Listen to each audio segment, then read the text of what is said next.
Bueno, bienvenidos al nuevo episodio del podcast de la Trinchera.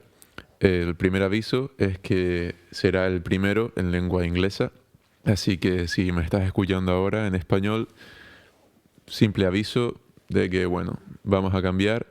Si el inglés no es tu idioma de elección como lengua secundaria o no lo llevas muy bien, igualmente te invito a que te quedes porque seguro que podrás sacar algo.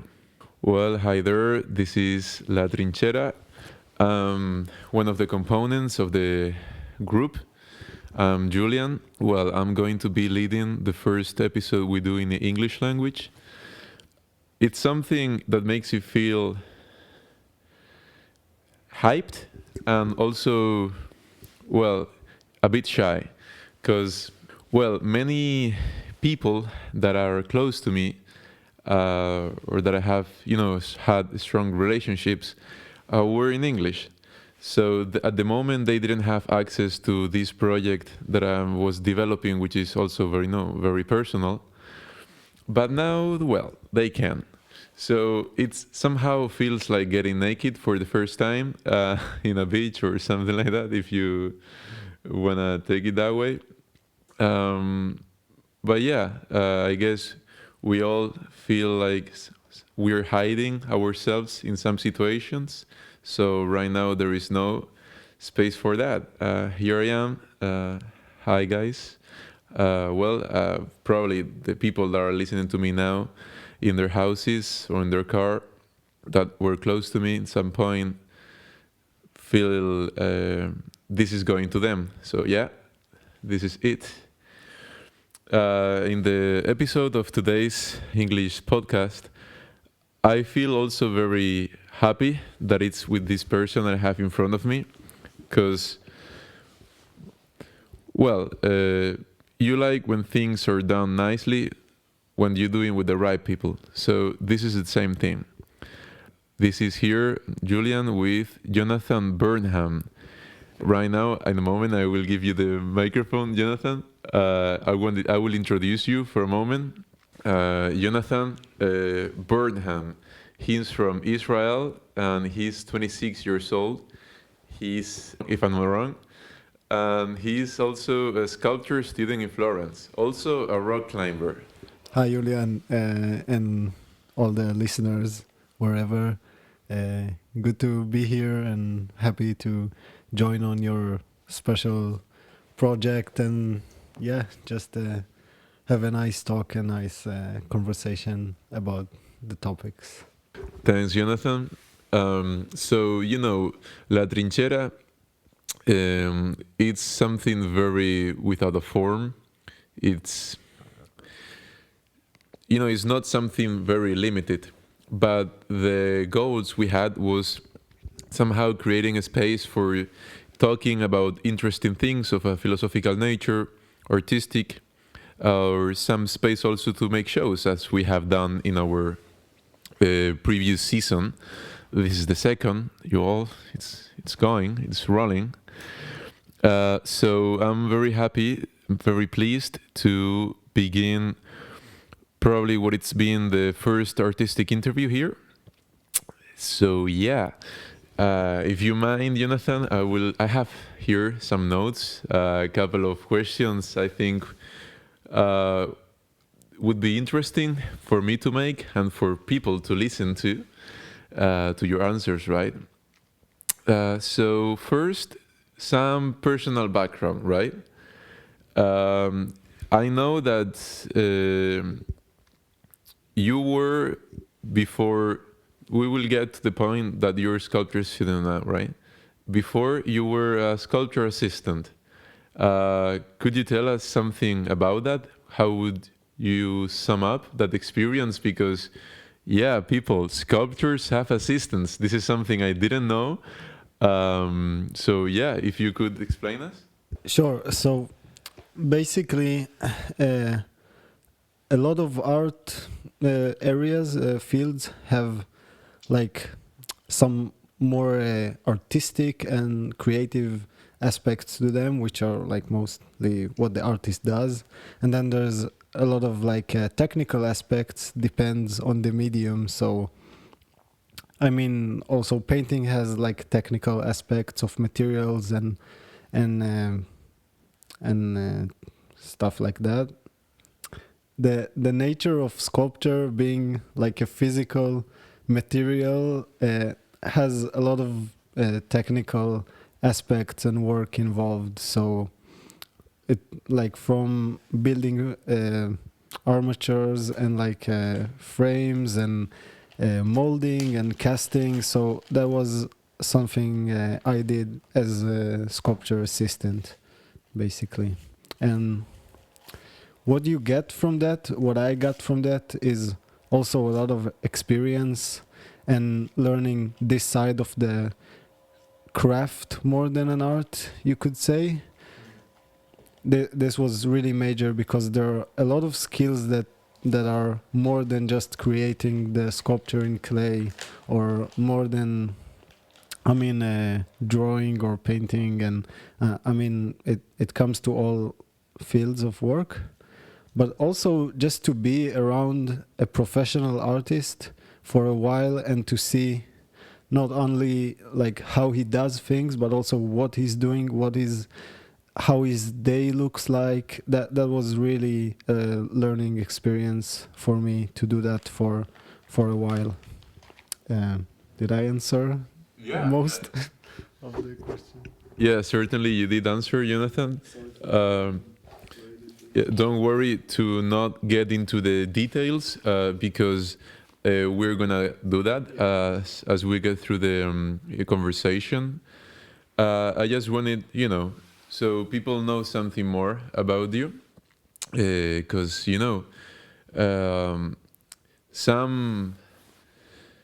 sometimes when imagine you're an engineer student and someone asks you, hey, what do you study? Well, I study engineering. And they all assume what it's like. Oh, yeah, all right, you study engineer. That's hard stuff. That's hardcore, right? But then when you listen other professions or like projects as being an artist, that sounds a bit more enigmatic, if you will. So, yeah, it would be very interesting to know both the artist and the person behind, because most of us, the relationship we build with artistic figures are very idealized, very long, far away from reality, and so on. So, I have here a question. When did your interest for art begin? What was the first moment you thought, hey, I may drive towards artistic hobbies or interests? Yeah, so that happened when I was in high school. In ninth grade, I moved to Anthroposophical or Waldorf High School. Some of you maybe heard this name, some maybe not. And it's like a whole different system of education, but it involves a lot of art. Like, art is part of the program in, I would say, a very different way than like the kind of like education we get here. I'm doing here at the Florence Academy, but still like painting, drawing, sculpture, different kind of crafts, jewelry making. And when I had sculpture classes with my art teacher back then, I before that I had like no real relationship with art, and my family doesn't have an artistic background, so it's not something I was familiar before. But I think at this point it really got me. Just there are, I think, a few reasons for that, but I'm not sure if to dive more into that or to do it later. Yeah, so you're saying that your interest for art was fostered by a systematic view and by a personal experience with your teacher. So it was at the beginning the high school that somehow motivate you to have these interests because, well, you study that. You study humanistics, art, and so on. I mean, you're saying you study sculpture too, right? Yeah, and then you had a specific teacher that even enhanced this more. I mean, yeah, it kind of gets me. I might say a word like the anthroposophical education is like it has a lot of nuance and it's complex, and even I don't know much about it. But the thing it does do that it gives you a lot of areas, a lot of different classes from like humanities. Yeah, that's what you call it. Like all the arts, all the literature, philosophy, and also the sciences kind of makes all the students to do a bit of everything, even though they're not, some students have a tendency for math, some of them have a tendency for science, and some for art, but it kind of makes everyone try everything. This is also how I got to climbing. Like I had like a rock climbing class, like and a lot of people it didn't do too well at this, but it's fine. They still like the point behind it is to try to get everyone to try everything at a young age, so they get exposed to things that they might have not been exposed to just from their family or close environment. Yeah, that's something that, at least from the Spanish background, is not common. You were exposed to many of these fields at a young age by a systematic, by something, by this education system, right? That's amazing. What are you currently studying? Right now, we are here in Florence, Italy. So, what are you doing at the moment? Right. So at our academy, in the sculpture program, we divide half of the time for drawing and half of the time for sculpture. It's all about the human figure, in case we didn't mention it, but basically we draw life, the human figure. That means we have live models, standing, sitting every day, and the projects differ from shorter projects to longer, different drills, different exercises, but basically it's all about learning the methods of like kind of the old masters in the 19th century. French Academy is like a base that the school is based on. And yeah, hope that answers. Yeah, so basically, sculpture and drawing. I would say sculpture is the more that maybe can take the eye of anyone listening. Like, everyone knows someone that likes to draw or draws very well, but not everyone knows sculptures, right? It's maybe a dedication more out of the normal. So you mentioned that you work with models, right? So how would you tell someone what's like doing art without a model and with a model? Because I think it's something that really, really makes the difference, right? Yeah, I mean, it comes down to probably a very philosophical issue as well. But like we have in our head like images of everything we know, whether it's people, whether it's objects, landscapes, everything. We have an image in our brain how it looks like, and if we're asked to draw what it is, we will most of the time, unless you're very experienced with working from life before, you will not get what you call like the diversity and like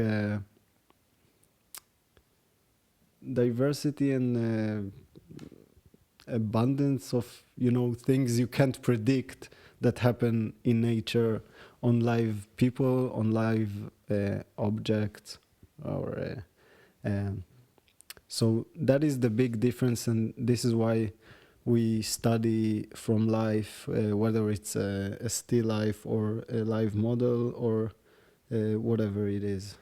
Yeah, very interesting what you say. that there is always more complexity and unexpected events when you do someone with someone that is alive and that is not a fruit on a table, right? It's not still life, it's live drawing or live sculpting, live modeling. So that leads to the next question, which was inside the previous one, which is there anything of it, of working with a live model, that you're unable to express? Unable to express. Well, it's hard to answer a question because I'll have to try to express it in a way. But I mean, there is a certain like. I think it happens to a lot of people in the beginning that it's hard for them to like overcome this maybe a bit of shyness from the situation where they have a professional nude model in front of them, and you feel like the human relationship and like a bit of embarrassment, but in a way it turns into something different. I think it could turn to either you're just like using the model for your work, which is really fine, and I think most of the time this is what happens. You do your work, his or she does her work. And also sometimes you could be kind of like on the same side for the same goal, which if that happens, you kind of feel it, and it happens sometimes. And yeah, obviously, I think mostly when people are doing like portraits, I guess. I mean, a portrait is not basically just a head. It could be like anything, the whole person or just a part. But like a portrait is trying to capture somebody's personality to show through the work how he is and not just how he looks like. And when you do that, you really like you can see when somebody has captured the personality and showing the character of the person more than just the looks of him. So it's very humane, and it's very sensitive to human emotions. It could be and should be. Yeah, as well, the question was, is it anything you feel unable to express? It's very hard to express, but even though I think it's good enough saying that there is a dimension of that experience that it's hard to express, or yes, impossible. And that's what Adorno said, a philosopher, Jewish philosopher that emigrated to the United States. He's very well known for his aesthetic theory. And a very small part of it is that this, about the aesthetic experience, that there will be always something that will remain hidden to the aesthetic experience. Very simple experience or example that everyone has experienced at any point of their lives is, for example, reading a good book. So you read this amazing book that you would like to put into words when you're talking to a friend, or even when with someone that has also read the book. You can do your best to tell about your impressions, your insights of the book, but you always feel like your words are betraying you. You always feel like, I know the language I'm speaking, but I don't know how to express this, what I'm experiencing in the language I'm speaking, even though it's my mother tongue. So we also see that when you're working on the art piece or a work of art. That's interesting. So I have another question here. So it was a bit complex for me to write So I will read it and hope it works out. Since you're saying that your course in studies on realism, such as sculpture and drawing, what made you interested on human figure? Is it an anthropomorphic view of the world you have? Perhaps, as I believe you wouldn't fall in such a cliché like seeing the world through the human figure, there is the idea of portraying the multiplicity of life through realistic works, such as sculptures you've been working on, due to the affordable access to any viewer of seeing sense on the work or through the work. Meaning that seeing sense perhaps through the emotion of self identification, such as seeing a human figure in front of myself, allows me an access to art itself. With this, what I want to try to say is that maybe for anyone, it's easier to feel connected to the work of art when they see a human figure because they see a resemblance in themselves compared to when anyone can look at an abstract drawing or an abstract work of art, which would be quite harder to relate or that they get resonance from what they see. Yeah, I think what you said is completely true, 100% true, and this is probably the biggest reason why people use the human image figure in the arts. It's mostly, in my opinion, because you just like you get the viewer, you capture him immediately to feel connected to the piece, to feel in the situation, close to the situation, because I mean we are very much connected to the human image, and when we see a tree smile, it's not the same as we see a human smile. It's just the way it is, and yeah, it's your best way of because in the end, eventually you want to try to give the viewer a certain experience, and this is a very good, maybe the best means to give him this experience in a very strong way and very fast way. Yeah, very good. So the next question is maybe focusing more towards sculpture. In a few words, you don't need to get too technical, just to get a brief sense of what it is like. Please describe us what's the process of making a sculpture like. As I know, which is not much, there is 4 stages. When you get to the sculpture session with the model, you have, well, just an ion structure, which allows you then to build clay on it. The second, yeah, it's clay. Third is casting.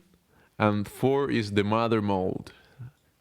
Okay, so basically, yeah, what we are doing most of the time in the studying is called like clay modeling, which means basically we build a model for a sculpture.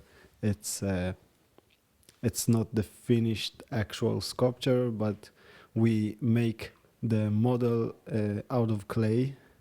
There are quite a few steps for how it's done in the Florence Academy, and it's not done the same way everywhere, but it's like the same principles are held pretty much everywhere with slight changes in method. In order to have a complete finished sculpture from either plaster or bronze or some other materials that are used today, or marble or stone. So it needs to be molded. You make a mold around your clay model, capturing the precise, surface and shape and everything. And after the mold is ready, you open it up, dispose of your initial clay sculpture, which is now not good for anything, but the mold is holding like the negative shape of everything precisely as it was. Then you can cast plaster inside, you can cast wax, which turns in a bit of a different process into bronze at a foundry. Like the wax is then covered with some specific mixture, and then the bronze is poured into this dry mixture, and like the wax gives space to the bronze, and so on. It's a bit complicated, and yeah, this is pretty much it. You open up the mold or clear the shell from the bronze and do a bit of repairing, because always casting will not like damage the work, but it will have like slight things that need to be repaired, and this is pretty much it. This is the process. Yeah, so basically what characterizes sculpture compared to maybe other forms of art is that you build a negative of the work, which you can use to then build in the positive again in any sort of materials, such as cast, cast, resin, bronze, any of the materials, right? So then the steps on making a sculpture could be divided in two sections, maybe. You could say the anatomic measurements, in which, well, the first stages of making a sculpture could be making that the volumes are good according to the model, and that the whole sculpture makes sense, like that the thigh is not longer than the chest, maybe, like some sort of making a harmony throughout the whole sculpture. So I have here anatomic measurements, boring. Then after this gets to the interpretation, fun. So how do you find the balance? Is there a way to manage a balance between being anatomic and very detailed, sharp, and whilst having a space or a gap for making your interpretation of the model? How do you find the balance, if there is? Is it possible? Yeah, I'm sure it's possible. Again, to just clarify, I think this subject is not yet as clear to me as it would have been to someone who already graduated and more working as a professional.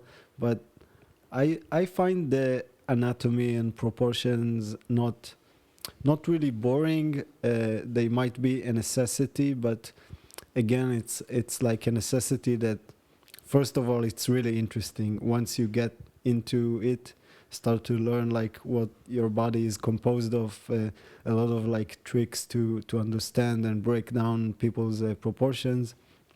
It's quite fascinating. And then again, it's not like a thing that somebody is forcing you to do. Well, maybe in the academy, yes, but you don't really need to look at it like that.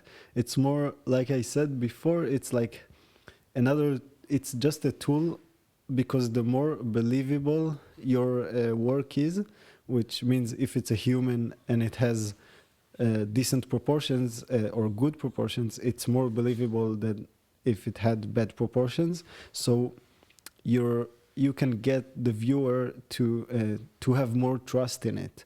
Like this is why the reason I think we try to sharpen our abilities in getting the human figure or nature as close as it gets, because it just like the more believable it is, the more the viewer is gonna be captured in this image and in what you try to do with it. If you have very bad proportions, then a person has a hard time relating with the figure because it's not what he knows a human looks like, you know? Yeah, I totally agree. I was provoking you a little with this boring fun comparison, but yeah, that was a very good answer. So now I would like to make a little shift on the conversation and ask you two questions of another nature, if I can. So, going back to an interview made to Carl Jung, a philosopher, physician, and well, psychiatrist, very well known. This interview was done in the 1959, in which, well, Jonathan, I will ask you, going back to your childhood, do you remember the occasion when you first felt consciousness on your own individual self? Not really. Like I remember my first memory, but it's very dreamlike. All my first memories. I don't really. I can't really return to my first conscious ego moment. It's hard for me to point a finger where exactly that happened. But I'm very sure you feel conscious of yourself right now. Um, so you couldn't pinpoint a specific moment. Maybe you could pick a period of your life, some sort of stage in which you felt like something awakened inside of you. Maybe what this awake was, some sort of consciousness. Yeah, I mean, no doubt that around puberty, it happens. I mean that you start to think more about yourself and more how you deal with stuff, and like you see yourself more disconnected from like the environment and the world. And so I think for most people, I wonder what's the like where are you going with this? No, I mean this shouldn't lead anywhere. It's just so maybe you're saying that this sort of awakening of your consciousness could be related to a natural process of adolescence. yeah, that's what I feel like. All right. Yeah, I mean, I was asking because I heard this question made to Carl Jung, and well, it's not a normal question, right? It's not something you asked anyone in your life, but the answer of his was very sharp and very automatic. He instantly said 11 years old. But it was followed by his first reaction like, oh, yeah, of course. When I was 11 years old, I think he was coming back from school, going through a normal path. It was like a surprise to even himself. Because, I think of consciousness as some sort of divine power or skill that allows you to separate from your environment. So you feel identity within yourselves, which is something hard to express, but I think it could be understood in a negative way. Maybe you couldn't express when you were not conscious, but you certainly could when you were. It's like an after and before event of some sort. I ask you this question because it could be easily related to the point of when you got interested in art. Certainly you had a very allowing environment, this education system that allowed you to discover this interest. But for example, you also had this teacher you were telling me about. And I had a similar experience with philosophy. I was never interested in philosophy. And even if I was, it was in an unconscious way. I didn't really know what philosophy was. Of course, I had some classes at high school, but for me, it was just a subject, maybe more interesting than the others, but I couldn't picture a reason to it. I was somehow just flowing with the system that was carrying me through the space and through time. And it was one moment when I was 17 in the last year of high school in Bachillerato that I had this teacher, Carlos Lain. He's a beast.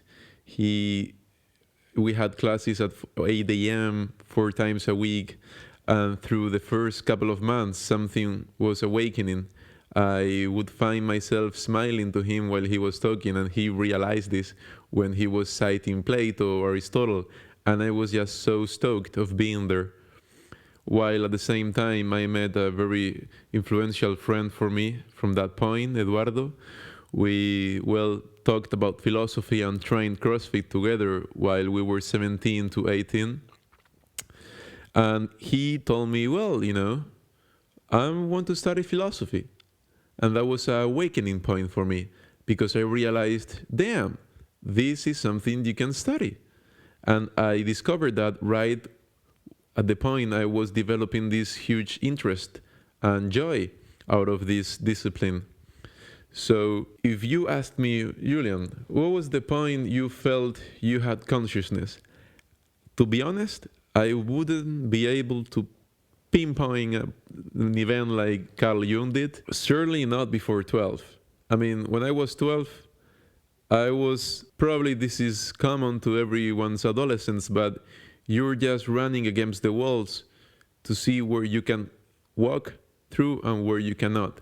It's like that's maybe when you're the most problematic because you just don't know what's good and bad. You're just trying things. You're trying behaviors. You're trying hobbies.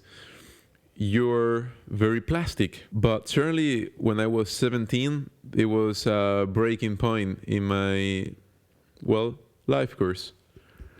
I don't know if you'd like to comment anything on this. Oh, it sounds really, really interesting. I mean, there are certainly some points in life, and also like for me, the story with art and sculpture began not in a way that I said, this is what I want to do in life. I know exactly how to do it, and it just like began as a thing, and I started discovering a bit more, and it took years until I understood, okay, I can do it and in this way. And then, I mean, there are some moments like this. It's really interesting. All right.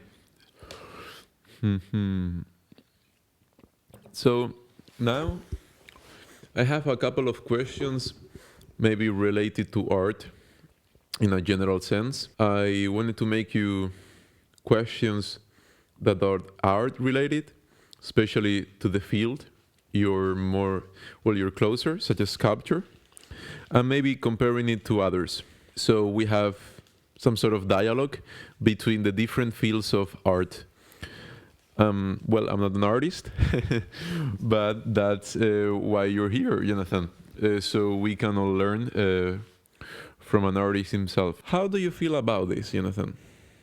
How do you feel about the fact of artists having to sell their work to economically survive? For example, painters have to sell the original work, while sculptors will always remain with the mother mold after destroying somehow the original sculpture in clay. That you just described the process, right? You build the sculpture in clay, you build a negative, silicone, then you build the mother mold, and you have no need of the clay sculpture. You will always remain with the tools to recreate the sculpture in any sort of materials. I don't know if you have ever thought about this consciously, but now that I mention it, that's why I ask, how do you feel about this?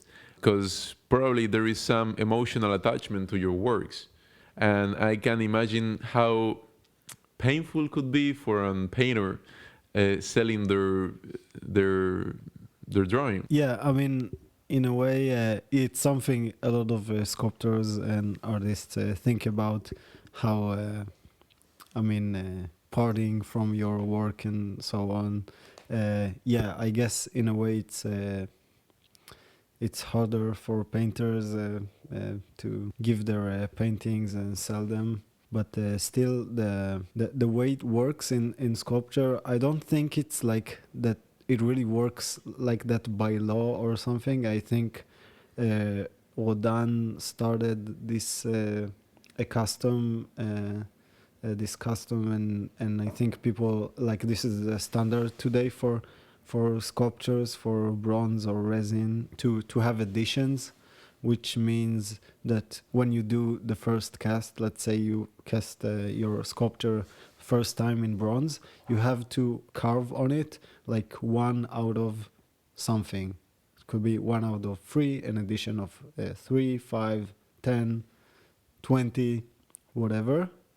There is such a thing also as like a commercial edition, which could be much bigger, but most sculptors would do kind of small editions, and once they casted, let's say it's an edition of 3, they casted 3, it's done. They should not use the mold again. Like this is like the standard today. Still, they can keep a copy for themselves, maybe not in bronze, but I think the reason, in a way, it's like this is because the process to get a finished sculpture has many stages, which take a lot of time, a lot of effort, besides making the clay model itself. So in a way, in a painting, obviously, like it's hard to compare. There's no real comparison, but in a way, like sculpture get this kind of slack. Because there are so many steps in the way to the finished product. So basically, you're trained to maybe not feel that attached to it, and the own nature of the process of sculpting doesn't allow you, because then you will always remain with the mother mold, right? Yeah, I really needed to make that question because it really came to my mind, and I wonder what you could reply. Then, as you know, I study philosophy, so I will try to make a question of the nature. I would like to make you a question that the answer and the question would be of a phenomenological insight.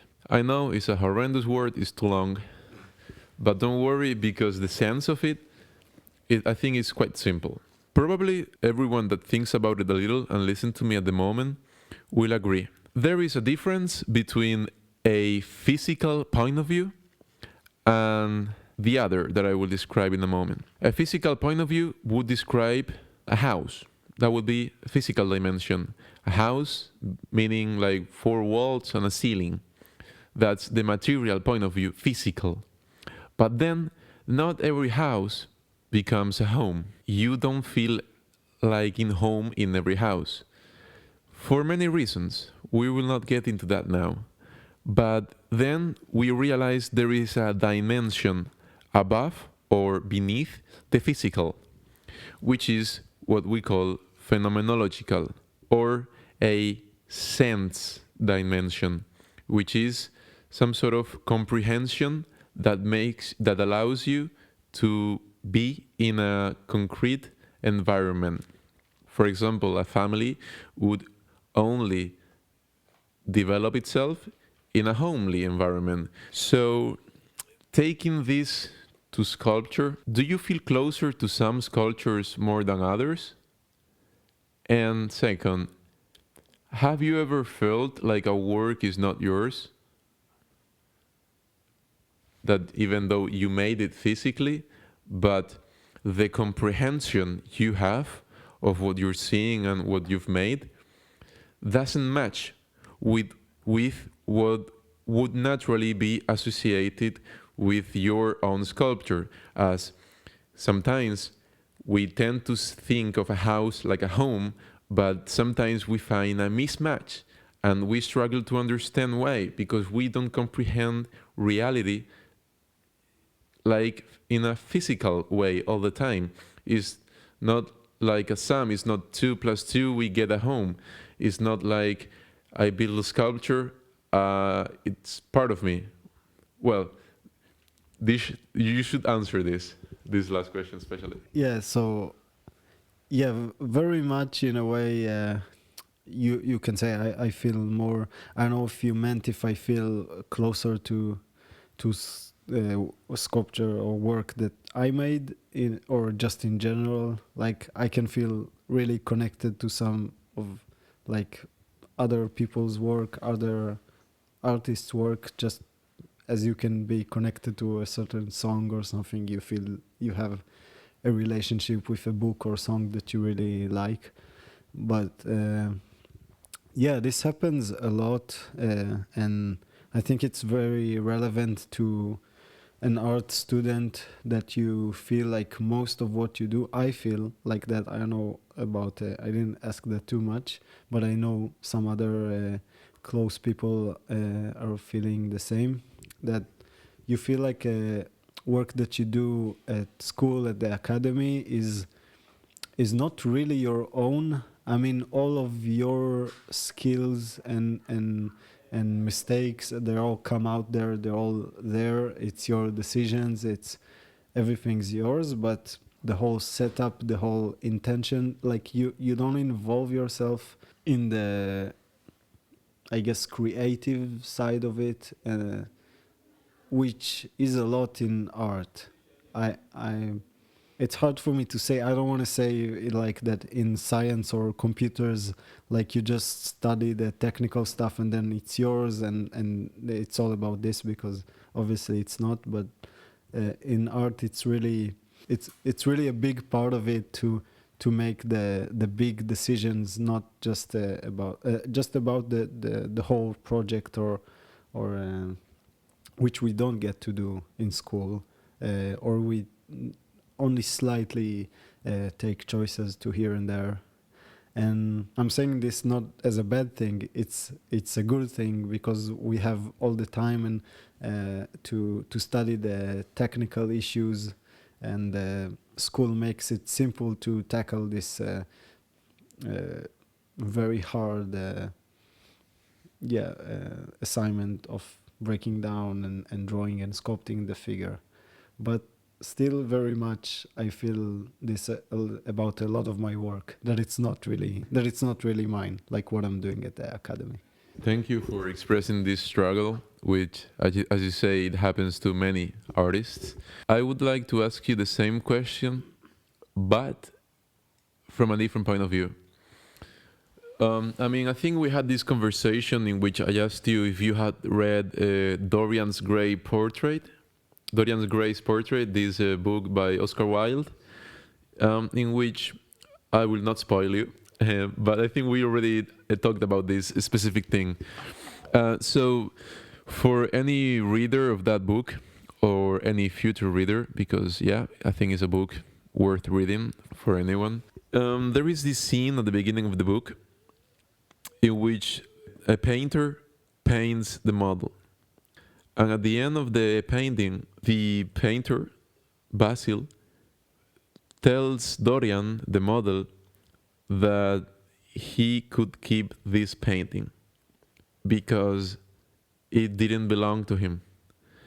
Because the artist thought or felt that painting happened thanks to Dorian more than the artist himself.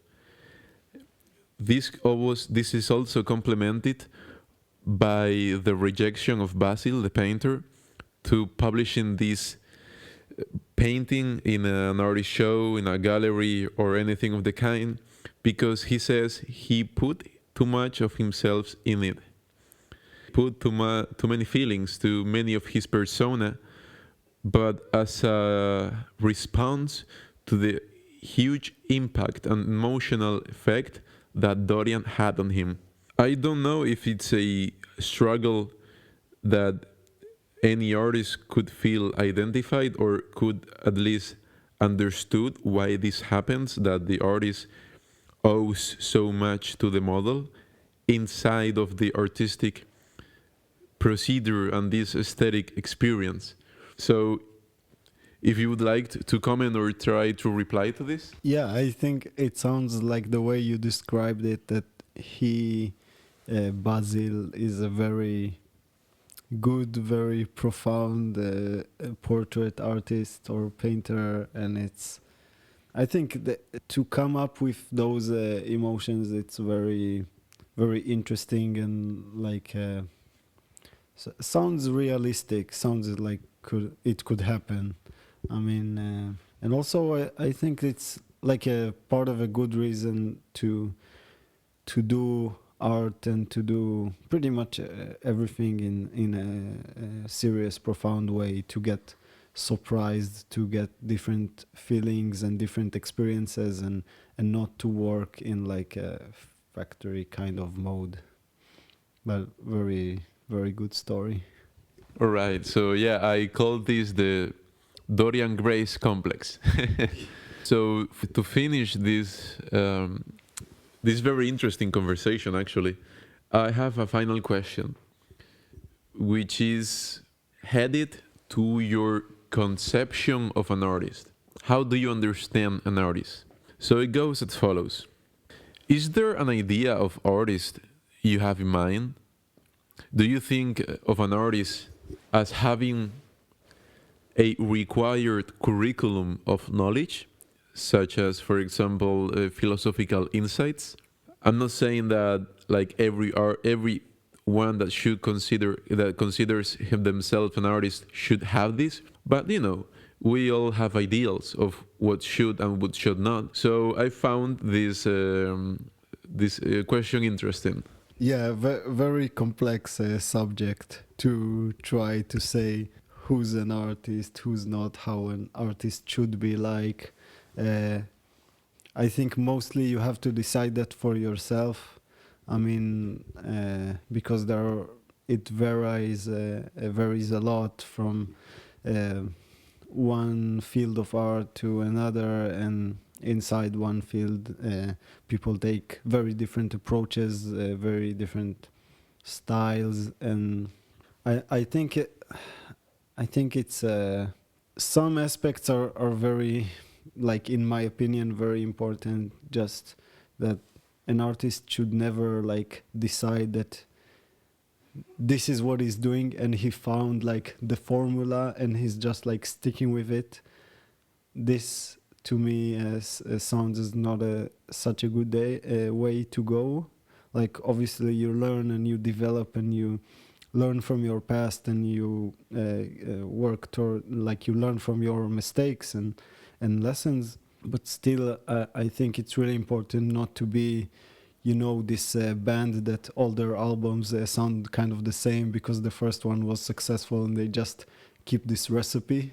Other than that, I think it's also important to know your craft very well. Like this combination that is like in English, arts and crafts, it kind of works, I think, good in a way, because every art form has a history of the craft, and you should learn it, use it, and if you decide, forget about it. But I mean, yeah, that was also a good point, to study the past. You don't have to invent everything yourself. You don't have to copy what other people do, but try to educate yourself, like someone who's a writer probably read a lot of books and so on. Yeah, I mean, that's a good point, that it would be like going against this sort of genius idea, like just inventing anything from nothing.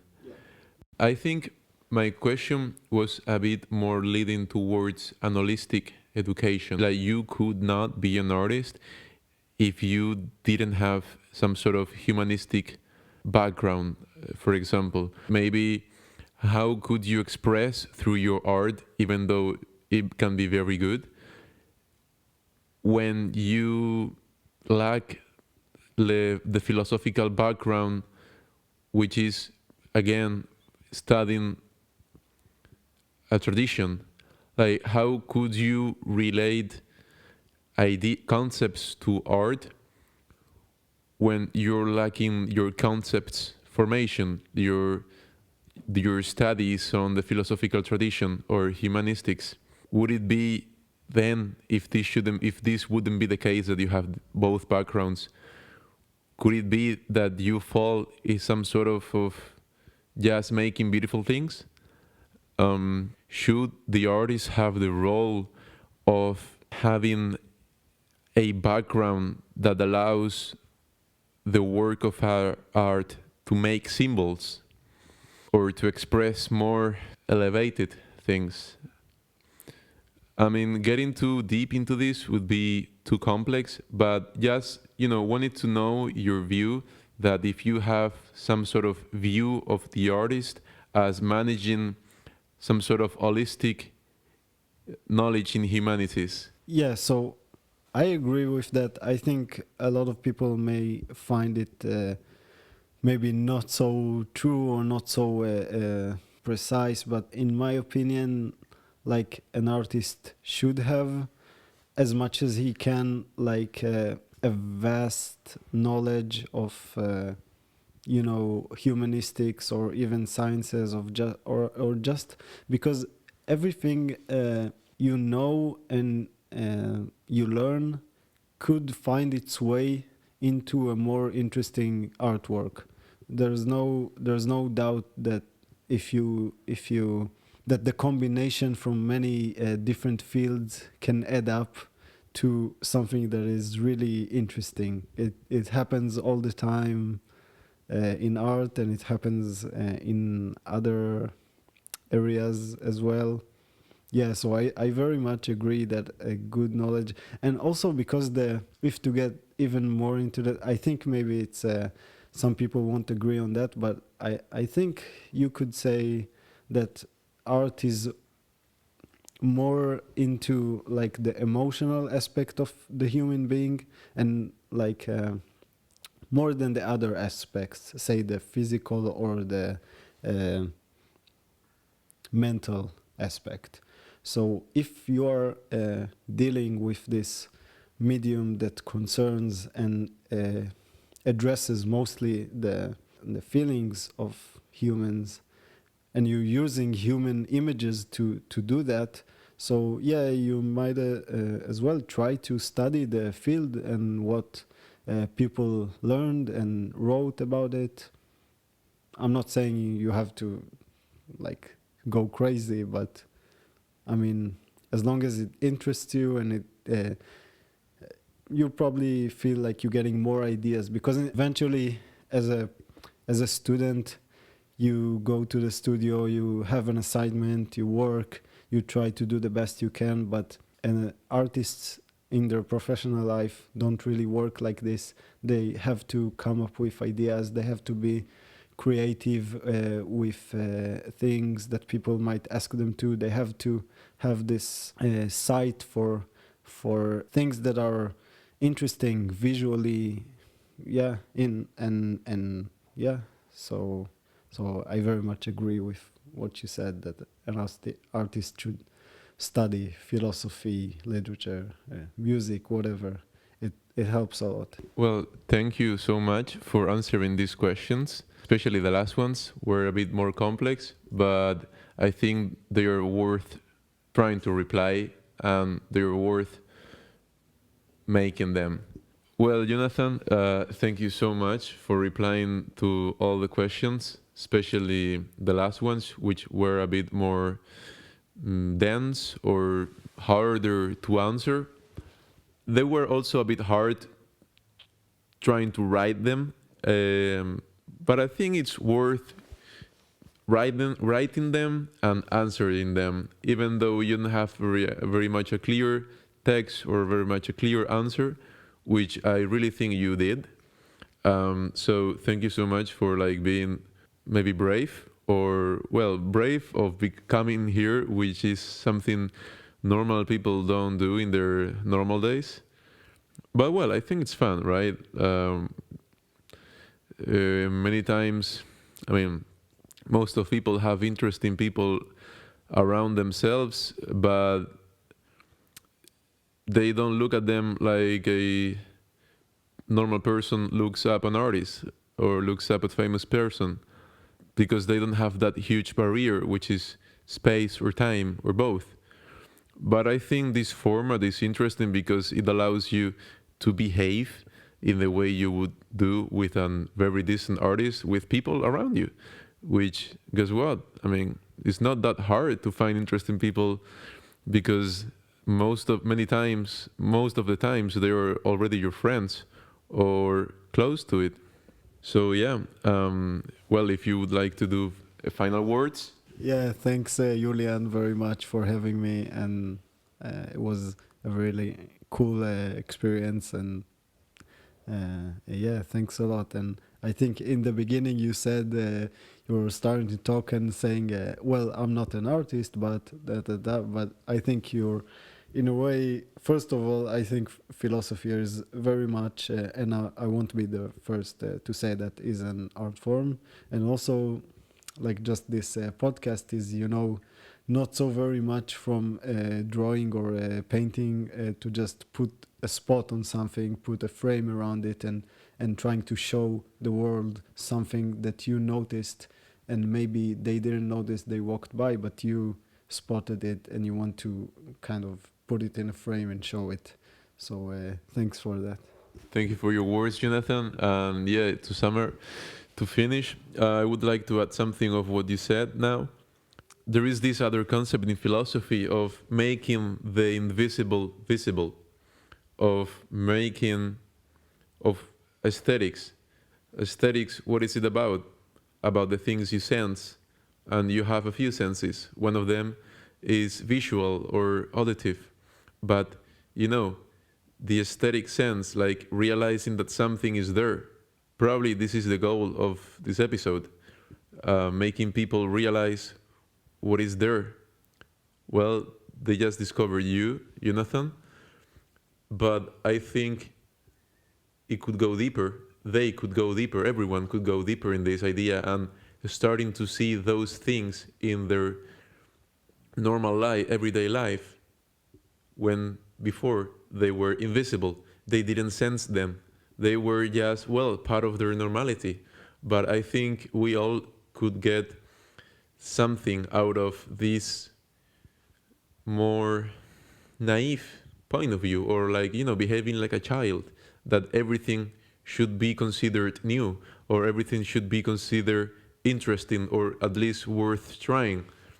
As, when a child touches the fire because they don't know it burns, well, you need to touch it to know. So you need to go there and see those people you have around, sometimes so close you don't see them, to see, to very much comprehend them. You have to touch the fire, right? So thank you so much, Jonathan. This is the end of our first English episode. I hope you appreciate us talking in not our mother tongue, because Jonathan speaks Hebrew as a first language. I talk Spanish. And even though I have been so long talking in English, it's the first time I do it in this public way. So hope you appreciate our effort, and hope you appreciate anything of this episode. If you feel like it, please contact us on Instagram. Maybe tell us your insight, what you like the most, what you didn't like, or basically any. We'll be waiting for you here in the podcast. Please keep in touch. We will keep downloading episodes every single week. And who knows, maybe more in English.